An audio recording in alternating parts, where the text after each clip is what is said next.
Serikali ya kitaifa imezindua kituo cha msaada wa kisheria na haki katika kaunti ya Murang'a katika juhudi za kuimarisha upatikanaji wa haki kwa wasiojiweza katika jamii. Kulingana na katibu katika idara ya haki masuala ya katiba Judith Pereno, kuna umuhimu wa serikali kushirikiana na sekta za kibinafsi ili kuimarisha upatikanaji wa haki kwa wananchi.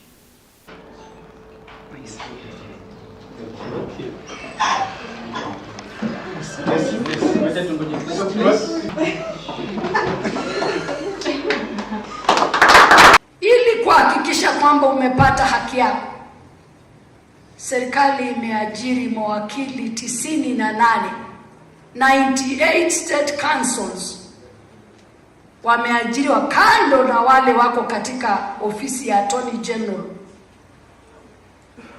ambaye wakati mwingine nilielezwa wako zaidi ya 600.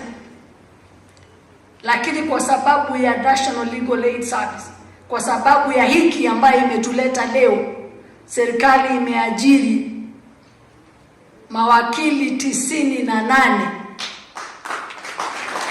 wawili kwa kila county.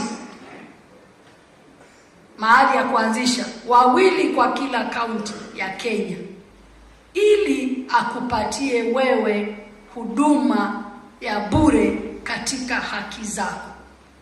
Tunashirikiana kuhakikisha kwamba haki za kimsingi za binadamu zinalindwa. Na tukaona tumechoka kuangalia mambo ya peace and security, lakini kuna mambo ya biashara, wafanyi biashara na communities, na huwa saa nyingine kuna migongano baina yao, na ndio pale Haki Afrika ikaweza kushirikiana na private sector. Tunashukuru Del Monte na communities around Murang'a, Kiambu, Machakos